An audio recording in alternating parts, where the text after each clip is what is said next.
quem está sempre preocupado com, não apenas preocupado, porque também você pode levantar que os funcionários, os professores também levantam as reivindicações, mas quem mobiliza de fato e pressiona de fato a reitoria, coloca em xeque o governo do Estado, a troca de choque, como a gente viu agora, são os estudantes, não são os outros setores.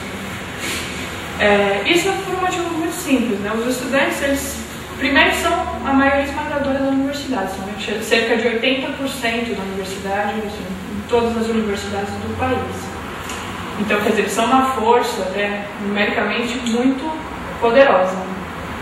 E eles são também o setor que está menos comprometido com o Estado, quer dizer, eles não estão ali sofrendo nenhuma pressão de tipo salarial, nenhum tipo de pressão que venha do Estado ou da burocracia da universidade. Então, quer dizer, são um setor mais desprendido, né? E justamente, quer dizer, se você considerar o próprio papel do estudante na universidade, né? O estudante está lá, qual que é o interesse dele? Não é salarial, não é interesse de subir de cargo, porque não tem cargos entre estudantes, é o interesse de aprender. Ele está lá para aprender. Então, quer dizer, o interesse dele é sempre melhorar a qualidade do ensino, é que as pessoas tenham um maior acesso ao ensino, possam permanecer estudando, quer dizer, que as pessoas tenham condições de estudar, quer dizer, objetivamente, né, toda a preocupação dele está voltada para a melhoria do ensino, para a qualidade do ensino, é o que interessa a ele objetivamente, dado o papel, a função dele na universidade mesmo. Os funcionários, mesmo embora sejam um setor bastante combativo, né, inclusive, quer dizer, pelo menos na USP, você vê que eles entraram em greve bem antes que os estudantes. Mas o interesse deles não está diretamente vinculado ao ensino, quer dizer, a abertura de mais vagas, qualidade do ensino, até mesmo porque eles não fazem parte da estrutura do ensino, que seria basicamente alunos e professores, né? Eles seriam uma figura mais acessória dentro da universidade. Então, nesse sentido, inclusive, vocês devem ter reparado no vídeo, você vê o papel dos estudantes, né? Quando os estudantes estão brincando com a PM, eles falam de Paraisópolis, né? Quer dizer, não é um interesse restrito também, como procuram apresentar, tipo, algo que está na universidade, algo que está ali na sala de aula dele. Não, é um interesse mais geral mesmo, né? Então, quando eles estão lidando contra a tropa de choque, eles lembram também de Paraisópolis, onde a polícia ocupou a favela, né? Fez um protesto contra aquela ocupação. É um interesse bem geral. Tem muita gente que argumenta, por exemplo, para falar que não, os estudantes não têm que governar a universidade, não têm que ter um papel fundamental, o fato de que os professores são mais estudados, teriam mais conhecimento, mais cultura e passam mais tempo dentro da universidade. Aí eu queria contar uma coisa que eu não tenho serviço e tal. Eu achei uma pesquisa realizada por estudantes da ECA em 1967. E a pesquisa era sobre acesso à informação. E aí eles comparavam os três setores, né, estudantes, funcionários e professores, e qual que era o acesso deles a determinados tipos de informação.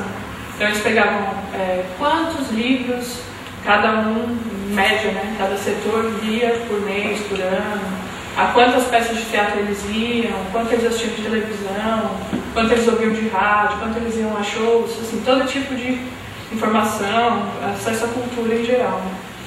E assim, em todos os quesitos, os estudantes, eles eram os que mais liam livro, eles eram os que mais liam jornais, eram os que mais iam ao cinema. Aí tinha um fato curioso que os funcionários eram os que mais iam ao teatro. E o único quesito que os professores ganhavam era em assistir a televisão. Você vê como que é, quer dizer, também é um mito, né? De que os professores super conhecimentos, super preocupados. Quando não, na verdade, o estudante, pelo próprio papel dele na universidade e pelo desprendimento, pelo interesse dele, ele é o que mais tem interesse, é o mais informado, é o setor mais dinâmico, né? Então, os professores têm aquela tendência, bom, o professor também, ele estudou a matéria dele, mas ele está ali, geralmente ele fica bem restrito àquilo, né? Ele não está buscando um acesso mais amplo à informação e tudo mais. Né? Então, nesse sentido, também os estudantes são um setor bem mais dinâmico. Agora, acho que o fundamental é a questão justamente assim, elementar da própria democracia dentro da universidade. Aí nesse sentido eu queria falar um pouco da composição mesmo da universidade. Né? Tem um gráfico que a gente queria mostrar que mostra a composição dos 3 setores da universidade. Onde os estudantes eles são cerca de 80. A USP tem cerca de 100 mil pessoas na comunidade. E os estudantes são 86 mil pessoas dessas 100 mil, quer dizer, 81% da comunidade são estudantes. Os professores, eles são apenas 5%, são 5 mil professores. E os funcionários são 15 mil, cerca de 14%. Você pode ver aqui que os estudantes, eles são, assim, esmagadora maioria da universidade. E os professores, que atualmente dominam e quem a burocracia estudantil sempre quer deixar os estudantes a reboque, eles são a ínfima minoria. São só 5% da universidade.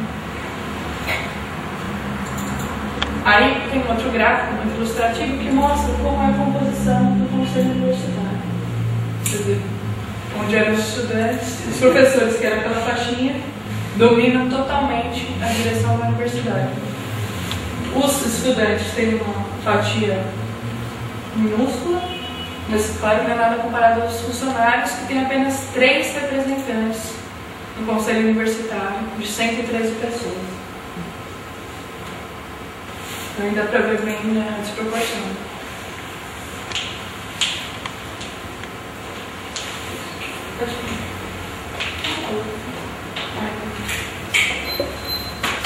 É interessante que dá para ver bem como é desproporcional a representação dentro da universidade e a representação no conselho universitário, que é a instância máxima, né, o órgão máximo da universidade. Nesse sentido, vale a pena dizer um pouco também como é feita a escolha do reitor, uma coisa absurda. O reitor, ele é indicado uma lista o processo é feito em 2 etapas. Na primeira etapa, eles indicam 8 nomes. E quem indica são os conselhos centrais, que é como você tem a burocracia da burocracia. Acho que eu não coloquei o padrinho. Eu não lembro todos os setores. E as congregações das unidades, são as direções de cada unidade da universidade.